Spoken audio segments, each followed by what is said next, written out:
Selamu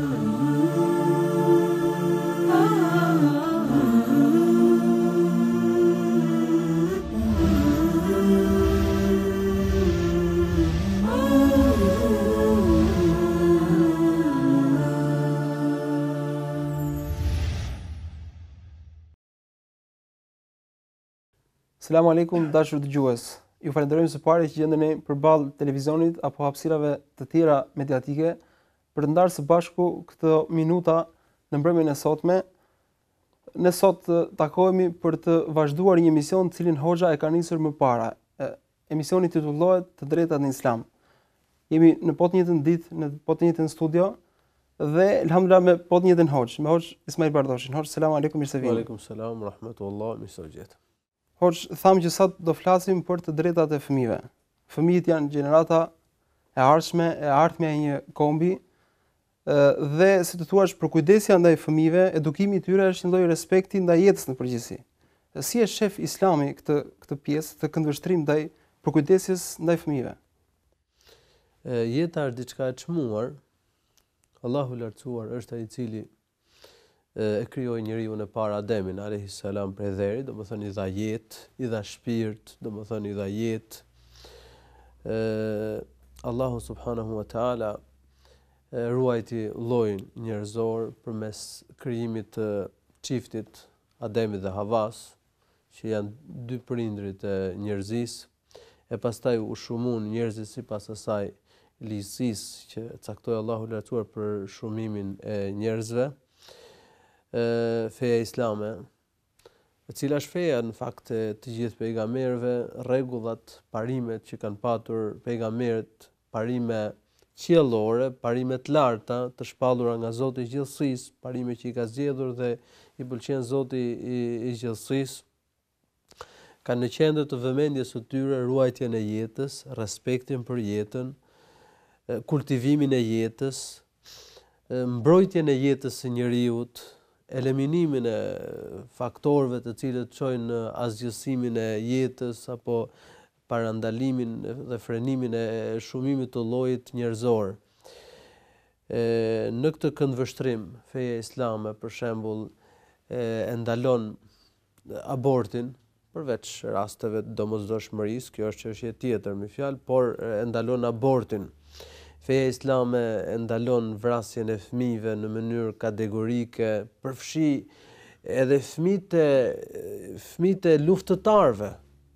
Domethënë nuk lejohet të vriten fëmijët e kundërshtarëve nëpër luftra. Për këtë se feja islame ka rregulla, ka norma. Këto norma domethënë i ka shpallur Allahu i lartësuar, i ka treguar, i ka theksuar i dërguari Allahut Muhammedi sallallahu alaihi wasallam, edhe çështjet e luftës dhe të paqes kanë rregullat e tyre në fenë islame. Dhe kur është fjala për fëmijët, domethënë feja islame ndalon në mënyrë kategorike vrasjen e fëmijëve, se fëmijët janë pafajshëm, fëmijët duhet ruhen.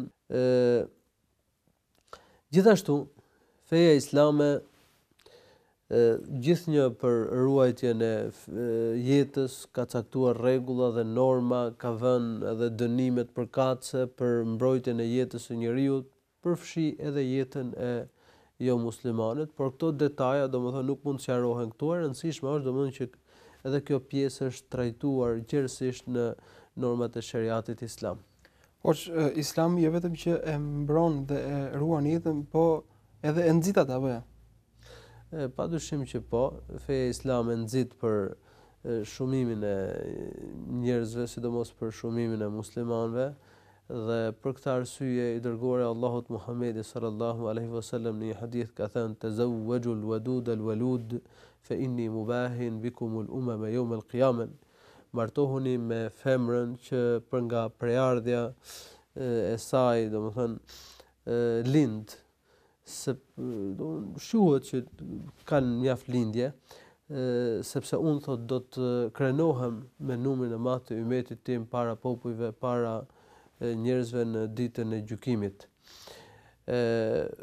Muslimanët gëzohen shumë me lindjen e një fëmije, me ardhjen e një njeriu në jetë, dhe është edhe ajo dita pastaj dita e 7 kur pritet kurbani për hir të Allahut, si shprehje gëzimi, si falënderim ndaj Allahut të lartësuar, po edhe që ky fëmijë domethënë të shpengohet nga shejtani i mallkuar, sikurse kuptohet nga një hadith i Muhamedit sallallahu alaihi wasallam. Me që jemi tek pjesa që Islami e nxit jetën, vazhdimsinë e jetës. Një pjesë thotë ngurojnë që të kenë shumë fëmijë ose mundojnë që lindjen e fëmijëve ta shtyjnë në një kohë më të vonë, duke dhënë përparësi karrierës. Si e shef Islami këtë?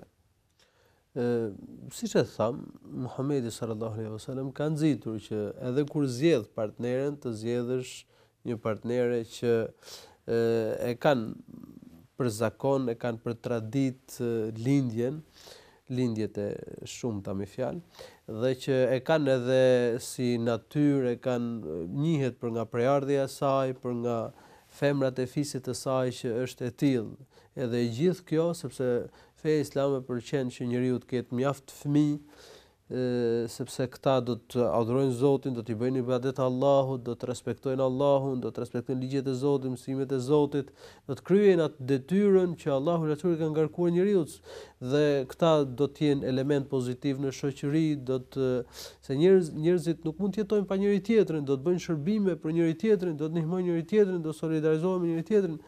Prandaj me fjalë feja islame nxit që të kemi fëmijë, dhe Allahu i lartësuar ka thënë në Kur'an: "Wabtaghu ma kataba Allahu lakum." Përmes kontaktit femrës me mashkullin synohet që të kenë pasardhës, dhe ky është një prej qëllimeve, synimeve të martesës në Islam. Pra, kur njeriu martohet me një femër, nuk është qëllimi thjesht domethënë shfrytëzimi seksual, nuk është qëllimi thjesht domethënë plotësimi i dëshirave, por qëllimi është që nëpërmjet kësaj gjëje të arrihen gjëra të larta. Njerëzit bëhen me pasardhës, të edukohen pasardhësisht, të bëhen adhurues të Allahut, të bëhen të drejtë, të bëhen element pozitiv në shoqëri, të shtohet ummeti islam, të njihen njerëzit me njëri tjetrin e kështu me radhë. Islami ndryshe nga shumë besime që ekzistojnë sot në botë, të cilat pretendojnë se gjunahi, mëkati trashëgohet, dhe si tillë fëmia lind me mëkate dhe vazhdimisht njeriu duhet ta ndëshkojë veten për të pastruar nga kjo. Islami beson se fëmijët lindin të pastër, qofshin këta fëmijë edhe si thua fëmijët e jo muslimanëve që janë në familje me tradita jo islame. Si e gjykon shariati këtë? Fëmia lind i pastër, lind besimtar në një Zot, me fjalë të tjera, por pastaj mund të devijojë për shkak të fëmijëve të tyre nga rruga e drejtë. Muhamedi sallallahu alaihi wasallam ka thënë një hadith: "Kullu mauludin yuladu ala al-fitra." Çdo fëmijë lind në natyrën e pastër islame, por pastaj prindërit mund ta nxjerrin nga udha e drejtë. Kështu që fëmia konsiderohet i pafajshëm derisa të hyjë në moshë pjekurie. Përgjegjësinë për fëmijën e kanë prindërit e tyre derisa fëmia të hyjë në moshë pjekurie. Prindërit duhet t'i mësojnë besimin, duhet që ta ruajnë nga besimet e kota, nga veset e këqija, nga punët e turpshme, nga devijimi i karakterit, se normalisht edhe devijimi i karakterit fillon që në vegjëli. Pra feja islame e konsideron fëmijën të pastër kur lind, e konsideron të pafajshëm dhe pa përgjegjësi derisa hyn në moshë pjekurie. Qofshin edhe fëmijët e jo muslimanëve. Ju përmendët se fëmijët, pra të pasurit fëmijë, që një prind është një mirësi dhe begati prej Zotit. A mund na shpjegoni më konkretisht si është kjo lloj begatie dhe mirësi? Është për tu habitur sepse ka njerëz në sistemin ku jetojmë ne që nuk ndjejnë kënaqësi me pas fëmijë. Nuk janë shumë dhënë pas kësaj pjese të jetës pas fëmijë. Faktikisht, njëri normal dëshiron që të ketë fëmijë. Të merret me rritjen e fëmijëve, me edukimin e fëmijëve dhe e konsideron këtë një ndër bukuritë, një ndër mrekullitë më të mira të jetës. Njëri i natyrshëm i tillë duhet të jetë. Dhe kur Allahu i lartësuar, për shembull, ka provuar dikë si sprov, se edhe ka sprova, me sterilitet, nuk ka fëmijë, do të thonë ndjen që është privuar nga një mirësi e madhe. Duhet bëjnë durim, nuk diskutohet, duhet që të presë Allahu ka për t'ia kompensuar me të mira në këtë botë dhe në botën tjetër, por apo ndjen se i mungon diçka e madhe, nuk ka fëmijë mi fjalë. Por është e çuditshme se ka njerëz të cilëve Allahu ka dhënë mundësitë dhe nuk dëshirojnë që të kenë fëmijë. Nuk janë dhënë pas kësaj gjëje. Madje mund të ketë edhe forma të jetuari, siç është bashkëjetesa e kështu me radhë probleme, të cilat janë kundër familjes, kundër ekzistencës me edukimit të rritjes fëmijëve në gjirin e familjes e kështu me radhë. Kështu që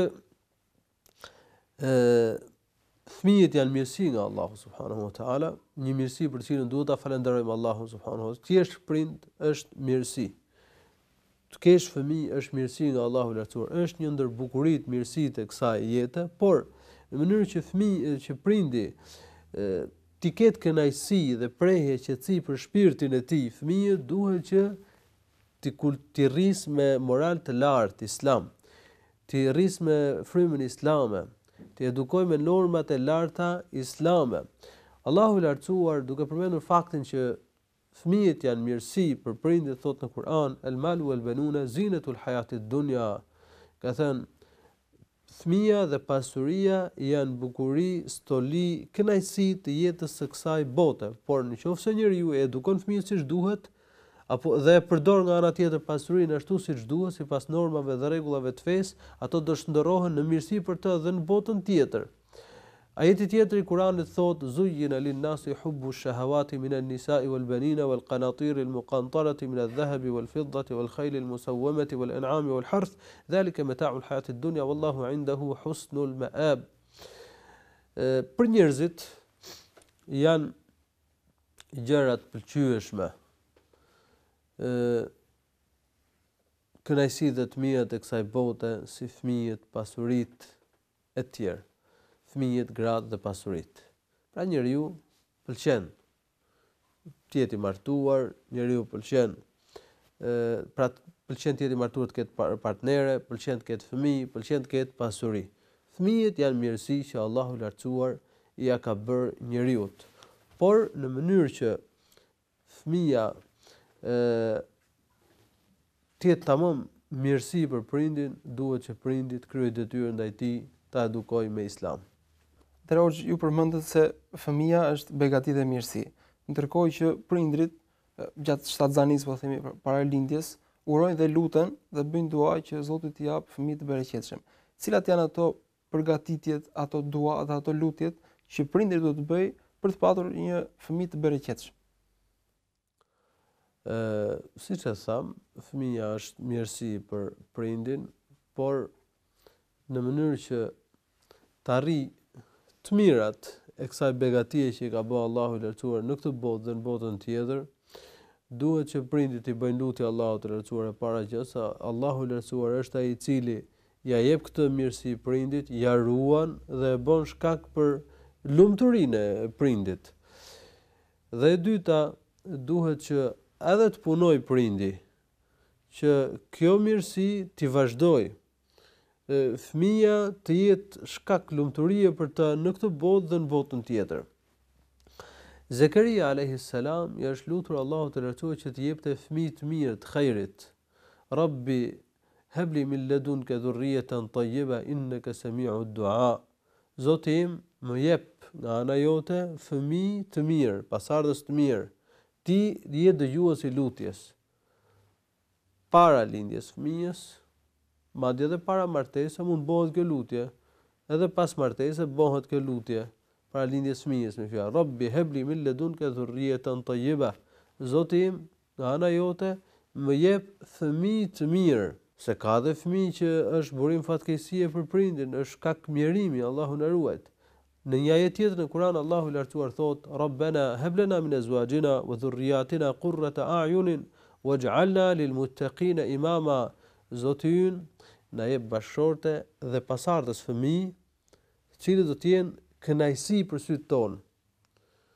Dhe na bëj neve shembull për njerëzit në fe, në moral, në sjellje, respektimin e drejtave, në zbatimin e urdhrave të Zotit, në adhurimin e Allahut të lartësuar, Pra na bëj shembull për njerëz të devotshëm.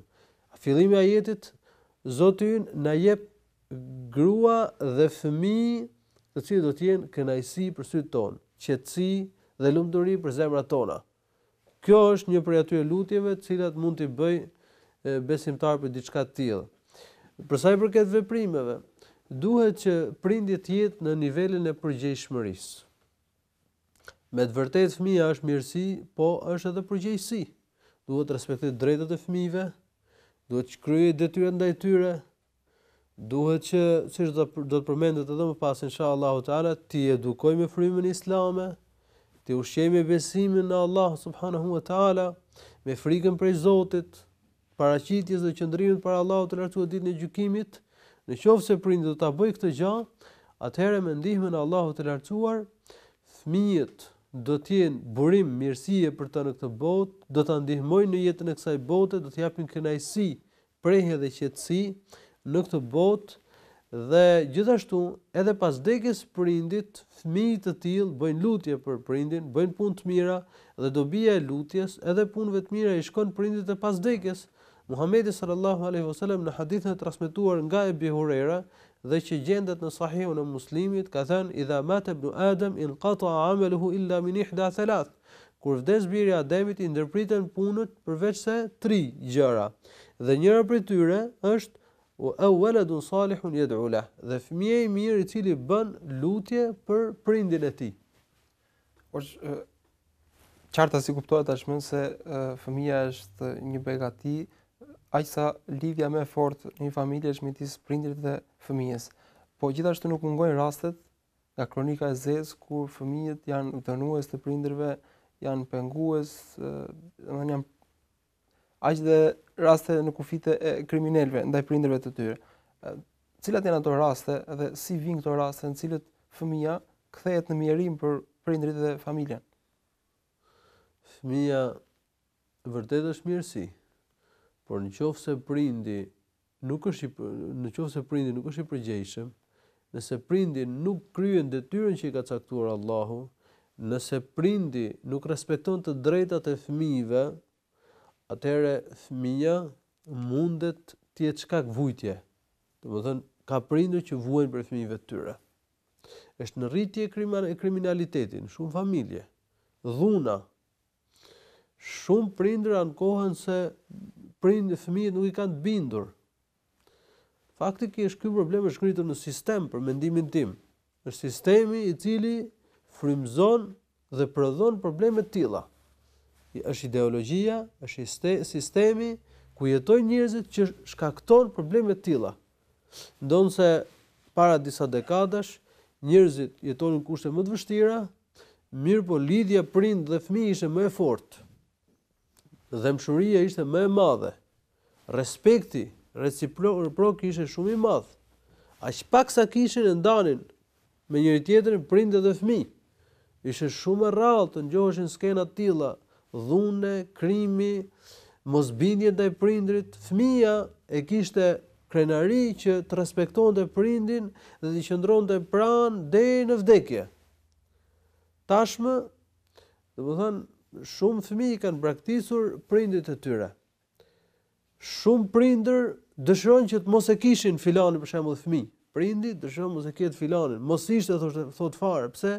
Se për shembull fëmia ndoshta bëhet narkomen, ndoshta bëhet kriminal, ndoshta bëhet hajdut, edhe thot ky thot ka njollosur figurën, ky më ka dhënë emër të keq, unë nuk prisja diçka të tillë për fëmijës tim e kështu me radhë.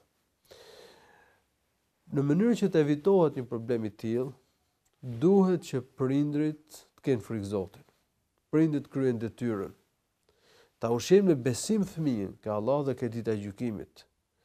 Ta lidhin fëmijën me Krishtin e gjallësisë. Ti mësojnë fëmijës mësimet hyjnore. Ti mësojnë frikën prej Zotit. Ti tregojnë fëmijës se ka xhenet, ka xhehenem, se ka llogari para Allahut të lartësuar ditën e gjykimit. Një fëmijë i tillë do të respektojë Zotin dhe do të respektojë edhe prindrit. Në qoftë se prindi nuk i flet fëmijës për prindrit, atëherë do të dënohet në të njëjtën mënyrë dhe fëmia kur tritet nuk ka për të respektuar prindrit e tij. Është e vërtetë që shumë prindër po vuajnë për fëmijëve, mirë po shkaku është se vetë prindërit nuk e kanë kryer detyrën ashtu siç duhet. Kjo në të shumta të rasteve ndodh rrallë herë kur njeriu mos provohet, Allahu na ruaj. Mirë, hoxh, Zoti ju shpëlbeft, ne do shkputemi pas pak dhe do vazhdojmë bisedën. Për shikues që ndroni me ne në pjesën e dytë të këtij emisioni, do të vazhdojmë të flasim për të drejtat e fëmijëve.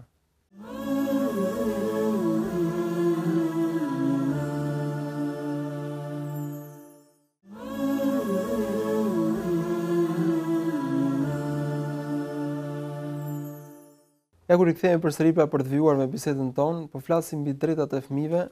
Vazhdoj këtë bisedë me Hoxhën e nderuar Hoxh Ismail Pardoshin. Hoxh, mund të ndodhë që fëmia të kthehet në pengesë edhe për fenë dhe besimin e prindërve? Po, mund të ndodhë diçka të tillë. Për shembull, ndodh që prindi pranon Islamin, ndërsa fëmia nuk e dëshiron diçka të tillë dhe përpiqet me çdo mënyrë apo çdo kusht që fëmia të braktisë fenë e Allahut subhanahu wa taala. Ndaj Allahu I lartësuar thot në Kur'an: "Innama amwalukum wa auladukum fitna wallahu indahu ajrun azim." Fëmijët dhe pasuritë tuaja janë sprovë, ndërsa Allahu I lartësuar ka shpërblim të madh. Në këto kushte duhet që prindi mos jap përparësi fëmijës kundrejt kënaqësisë së Zotit, kundrejt asaj që kërkon Allahu I lartësuar. Detyra ndaj Allahut të lartësuar qëndron mbi çdo detyrë tjetër. Feja e Allahut të lartësuar qëndron mbi gjithçka tjetër. Kështu që nëse fëmia bëhet pengesë, nëse fëmia kërkon prej nesh që të lëmi detyrë fetare apo të kryejmë një haram, në këto kushte ne nuk mund të përgjigjemi fëmijës. Gjithashtu ka prindër të cilët lënë pas dore detyrat fetare ose ndoshta kryejnë edhe një haram sepse thotë që do ushqej fëmijët ose do mbaj fëmijët ose këto janë kërkesa të fëmijëve, thotë edhe unë nuk kam çfarë të bëj. Faktikisht, njeriu duhet të friksohet Zotit. Duhet që të ruhet nga haramet, të kryejë detyrat fetare, dhe të mos lejojë që për shembull përpjekje për fitimin e rrezikut, për sigurimin e mjeteve të jetesës për fëmijët, ta shtyjë të bëjë një haram. Ose të lënë një detyrë fetare, siç është namazi xumas, respekti për prindrit e kështu me radhë. Ato janë detyra. Nëse njeriu ka frikë Allahut, nëse njeriu është I devotshëm, Allahu do t'ja rregullojë punët dhe do t'ja bëjë mbar që të kryejë detyrat fetare dhe tu përgjigjet edhe fëmijëve, të plotësojë edhe kërkesat, të respektojë dhe të drejtat e fëmijëve. Nëse nëse njeriu nuk është I devotshëm, për shembull kryen harame, lepazdoret detyrat, atëherë ndoshta edhe punët nuk e ecin mbar. Muhamedi sallallahu alaihi wasallam ka thënë një hadith: "El waladu majbanatun mahzanatun mashghalatun mahzanatun." Fëmia thot mund bëhet shkak që prindi të angazhohet, prindi të hidhrohet, ose prindi të bëhet koprac, ose prindi të bëhet frikacak. Prindi për shembull mund të angazhohet me hallet e fëmijëve dhe le pas dore namazin e xumas, ose le pas dore 5 namazet, le pas dore detyrat fetare. Kjo është problem. Me të vërtetë duhet merrem me fëmijët, kemi detyra ndaj tyre, kemi përgjegjësi. Allahu na ka ngarkuar me përgjegjësi, mirë po kjo nuk do të thotë që të lëm pas dore detyrat fetare. Se kemi detyrën ndaj Zotit, kemi edhe detyrën ndaj fëmijëve. Ai prindi mirë është ai që harmonizon detyrat ndaj Zotit dhe përgjegjësitë ndaj fëmijëve. Arrin të bëj të dyja. Pastaj thotë dhe fëmia mund bëhet shkak që të hidhrohet prindi. Për shembull, fëmia smuret. Natyrisht që hidhrohet prindi, mirë po nuk duhet të kaloj caqet. Ka njerëz që shprehin kënaqësi ndaj Zotit, e humbin durimin e kështu me radhë, nuk duhet ta humbim durimin. Jemi krijesa të Zotit, jemi në dorë të Allahut të lartësuar. Bëjmë sa mundemi për fëmijët tonë dhe nëse na ndodh diçka, ne të përpiqemi të kalojmë vështirësitë, mirë po nuk duhet ta humbim durimin dhe nuk duhet të shprehim pa kënaqësi ndaj Allahut të lartësuar. Dhe e treta, ndoshta fëmia mund të bëhet shkak për kooperaci. Ka njerëz që thonë do sigurisht të ardhmen e fëmijëve. Edhe mbledhin pasuri dhe mbledhin pasurinë dhe në mënyra të palishme. Dhe përveç kësaj nuk japin, s'japin zakatin pasurisë, nuk bëjnë mirë, nuk japin sadaka, duke menduar se duhet të lëm pasuri për trashëgimtarët, të lëm pasuri për fëmijët tonë. ndërkohë që Allahu e ka siguruar rrezikun për të gjithë. Allahu i ka ndarë mjetet e jetesës. Shpenzo për fëmijët, mbaj fëmijët, dhe përdesë ke plotësuar nevojat e fëmijëve, atëherë përpiqu me dhën në rrugt të Allahut me bën mirë. E pakta gjë me dhën zakatën e pasurisë. Dhe me shkruar detyrat që ti ka caktuar Allahu në atë ke pasuria. Pastaj për sa i përket sadakas, lëmoshës, dhënies nafile, kjo është diçka e mirë, bujarët e bëjnë diçka të tillë, mirë, po ajo nuk është e obligueshme. Nëse obligimin e pasurisë duhet i jap, duhet i kryejmë. Zakatën duhet më dhënë, dhe mos themi domethënë që paksohet pasuria për të ardhmit ose për fëmijët, për pasardhësit ose për fëmijët, nëse ne do të japim zakatën e pasurisë. Ky është mentaliteti i njeriu kopratës. Edhe e katërta ndoshta mund të bëhet shkak fëmia që prindit bëhet frikacak. Lind nevoja për shembull për mbrojtje, mbrojtje të jetës, mbrojtje të fesë, mbrojtje të nderit, të dinjitetit, të pasurisë, tokës. Në kushte të tilla, njeriu përderisa është obligim diçka e tillë, nuk duhet që të frikohet edhe për shkak të fëmijëve, për shembull, sa ata do i ruaj Allahu. Derisa njeriu ka detyrë. Tjetër është kur njeriu s'ka detyrë diçka të tillë, por kur lind detyrë për shkak të atyre që i përmenda pak më përpara, atëherë njeriu nuk duhet bëhet frikacak për shkak të fëmijëve. Hoxha, ne përmendëm në fillim të emisionit që Islami e ruan dhe e nxit vazhdimsinë e jetës. Ndërkohë që parësi besimtari pra bëhet prind, është përgjegjës për edukimin dhe rritjen e fëmijës. Cilat janë ato përgjegjësitë kryesore themelore, të cilat ka parashikuar shariati për prindrit ndaj fëmijëve? Feja islame ka ngarkuar prindin me përgjegjësi. Allahu lartësuar thotë në Kur'an: "Ya ayyuhalladhina amanu qu anfusakum wa ahlikum nara waquduha an-nas wal hijara", o besimtar, ruani vetet tuaja dhe familjet tuaja nga zjarri i xhehenemit, lënda e të cilit janë gurët dhe njerëzit. Është detyrë që njeriu të ruaj veten e tij nga zjarri i xhehenemit e para, dhe e dyta të ruaj dhe familjen e tij. Përpiqet që fëmijët të shpëtojnë nga zjarri i xhehenemit. Po si do ta arrijë prindi diçka të tillë? Sepse dënimi dhe shpërblimi janë dorë të Zotit. Po prindi si arrin që ta ruaj fëmijën nga zjarri i xhehenemit? Duke e urdhëruar për të mirë, duke ndaluar nga e keqja, duke mësuar rregullat dhe normat e fesë, duke mësuar besimin e pastër e Islam, duke mësuar se ka xhenet, ka xhehenem, ka llogari para Zotit, ka ditë gjykimi, se Allahu s'na ka krijuar pa qëllim, se Allahu kërkon diçka prej nesh, ai që ne ka bërë gjitha këto mirësitë, ai që ne ka sjellë në jetë kërkon diçka prej nesh. Me mësuar namazin fëmijës, me mësuar diçka prej Kuranit, me mësuar normat dhe ritet e Islamit, me mësuar moralin dhe sjelljen e lartë islame, me mësuar të drejtat që kanë njerëzit, këto gjëra duhet me ia mësuar fëmijës.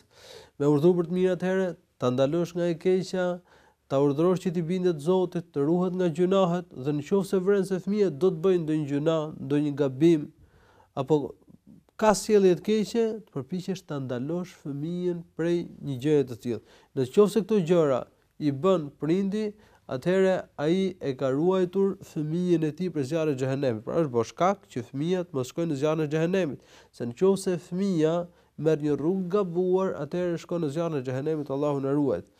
Nga kjo ne mund të themi se nëse prindi e le pas dore këtë gjë dhe përpasoj fëmia merr një rrugë gabuar, pra për shkak se ka neglizhuar prindi, nuk e ka edukuar siç duhet, fëmia merr një rrugë gabuar, edhe përfundon zjarrin e xhehenemit, Allahu na ruaj, përgjegjës është edhe prindi. Sepse është bërë shkak, sepse nuk ka kryer detyrën, pastaj me ngarkohet me përgjegjësi para Allahut të lartësuar për këtë gjë. Prandaj Muhamedi sallallahu alaihi wasallam ka thënë në hadith: "Kullukum ra' wa kullukum mas'ulun an ra'iyatihi", të gjithë thotë jeni përgjegjës dhe që të gjithë do të merrin llogari para Zotit subhanahu wa taala për ato që u ka lënë nën përgjegjësi. Prisi, udhëheqësi, drejtuesi është përgjegjës dhe do të pyetet për ato që kanë nën përgjegjësi. Burri, kryefamiljari është përgjegjës dhe do të pyetet për anëtarët e familjes së tij, për ata që kanë nën përgjegjësi. Gruaja është përgjegjëse për familjen, për pasurinë e burrit të saj dhe do të pyetet për këtë gjë. Edhe shërbëtori është përgjegjës, pra të gjithë thot Muhamedi alayhi salatu wasalam jeni përgjegjës dhe kujdestar dhe gjithë do të pyeteni për atë që e keni patur në përgjegjësi ose që e keni patur në kujdestari. Muhamedi sallallahu alaihi wasallam në një hadith tjetër ka thënë: "Ma min ra'in yastar'ihi Allahu 'azza wa jalla ra'iyatan fayamutu yawma yamut wa huwa ghashu ra'iyatahu illa harrama Allahu alayhi al-janna." Çdo njeri me përgjegjësi, çdo njeriu që Allahu i ka ngarkuar një përgjegjësi dhe vdes pa e kryer siç duhet, pa qenë i përgjegjshëm, Allahu atij ka për t'i ndaluar hyrjen në xhenet. Inna Allaha sa'ilun kull ra'in amma star'ah, hafizahu am dayya'a. Thot një hadith tjetër, Allahu lartësuar ka për ta pyetur çdo përgjegjës për atë që e ka lënë nën përgjegjësi, e ka ruajtur apo e ka lënë atë pas dore.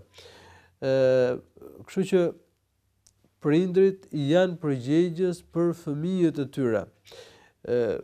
Të dy prindrit, si baba edhe nëna, edukimi i fëmijëve, kujdesi për fëmijët, plotësimi i drejtave të fëmijëve, nuk është vetëm përgjegjësi e babës, por është edhe e nënës. Nuk është vetëm përgjegjësi e nënës, por edhe babës. Argumentet e shariatit që flasin për këtë pjesë përfshin si babën edhe nënën. Të dy janë ngarkuar me përgjegjësi për fëmijët dhe që të dy do të kenë llogari për Allahun të lartësuar në ditën e gjykimit. Ka prindër për shembull, ka baballar që mendojnë se detyra e vetme e tyre për fëmijët është që të gjejnë stre dhe të sigurojnë ushqimin për fëmijët. Sa edukimin ja le vetëm gruas.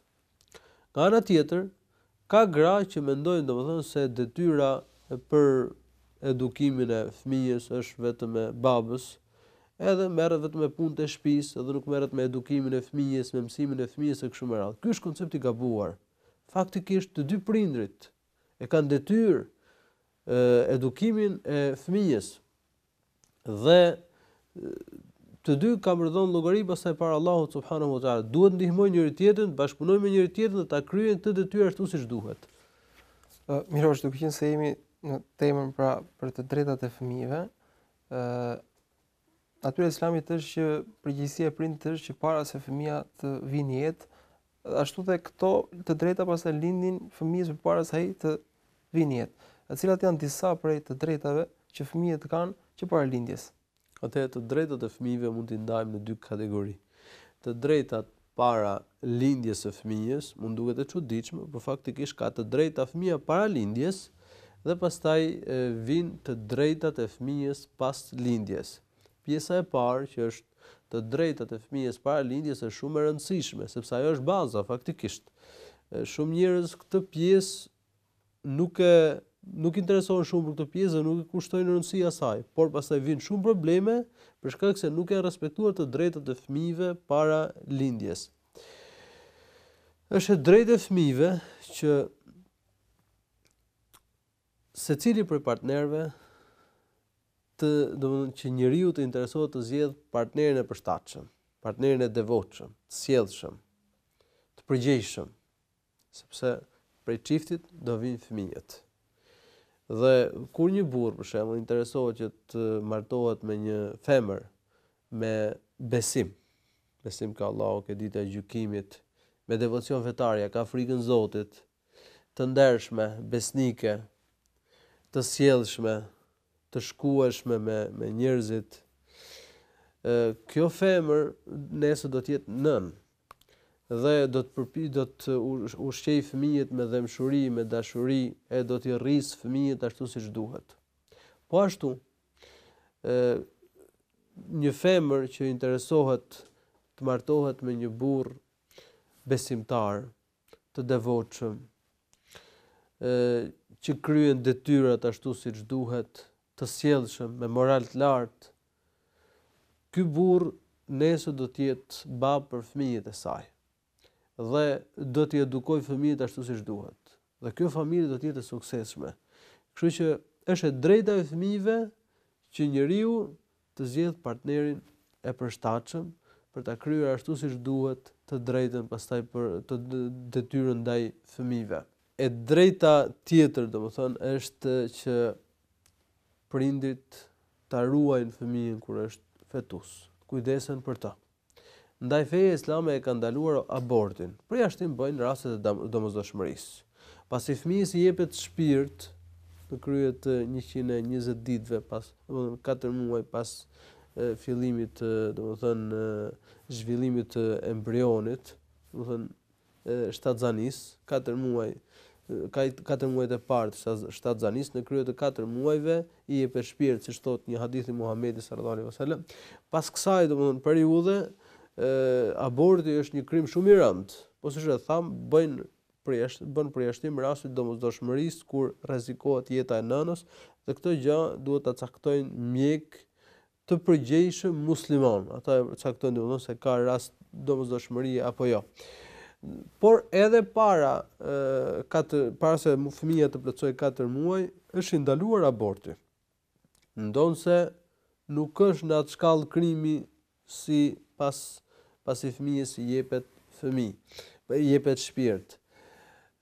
Gjithashtu prindit duhet të ketë parasysh, burrit duhet të ketë parasysh të përmend emrin e Allahut të lartësuar, të bëjë dhikr Allahut subhanahu wa taala, sepse kjo do të bëjë që Allahu i lartësuar ta ruaj pasardhësin, ta ruaj fëmijën nga shejtani i mallkuar, nuk e dëmton shejtani i mallkuar siç përmendet në një hadith Muhamedit sallallahu alaihi wasallam. Për të folur për një kategorinë tjetër të drejtave që fëmijët kanë, ajo kategori e cila vjen pasi fëmia tashmë ka ardhur në jetë. Mund të përmendim shkurtimisht në këtë pjesë të fundit të këtij emisioni.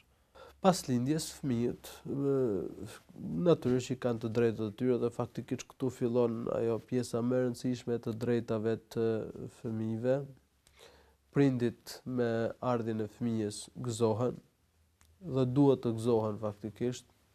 Duhet ta përcjellin këtë lajm të gëzueshëm tek njerëzit, edhe njerëzit do t'i urojnë për këtë peshqesh, për këtë mirësi që u ka bërë Allahu subhanahu wa taala. Prindrit duhet të zgjedhin për fëmijën emër të bukur, emër të mirë, emër me kuptim të mirë, emër që tregon identitet islam, tregon identitet besimit islam, tregon nënshtrim për ulje ndaj Allahut të lartësuar, se ne jemi muslimanë, dhe muslimanët do thotë i nështruar ndaj Allahut të lartësuar. Për shembull, emrat më të dashur tek Allahu i lartësuar janë emrat Abdullah dhe Abdulrahman. Abdullah do thot adhuruesi i Allahut, robi i Allahut, ndërsa Abdulrahman do thot adhuruesi i Rahmanit, i mëshiruesit. Por edhe emrat e tjerë të cilët shprehin robëri, dashuri, adhurim ndaj Allahut të lartësuar, si Abdulrazak, Abdulkhaliq, Abdulrahim, Abdulkerim e kështu me radhë.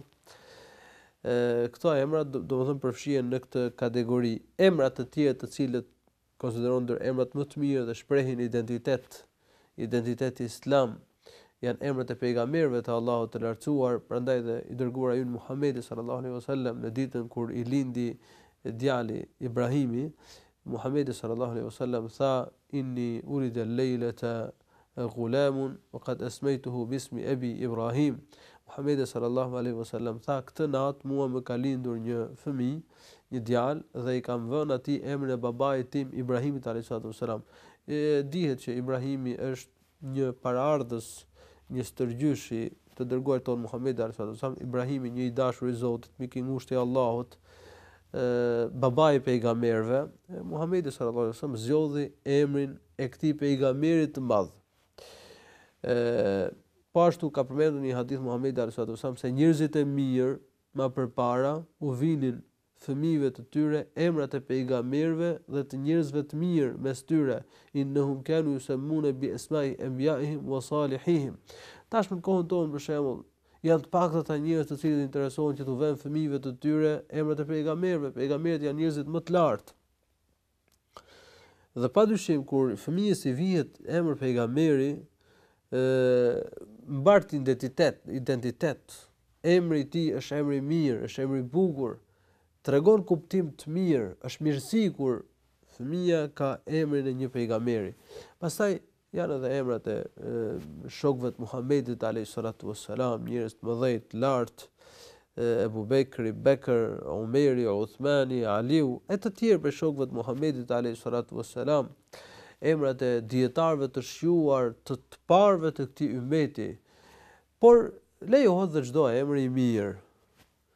Emër që tregon optimizëm, jo emër që ndjell të keqe, që shpreh pesimizëm, se ka dhe emra të tillë, se hidhnak apo luftë, këto emra nuk janë të pëlqyeshëm.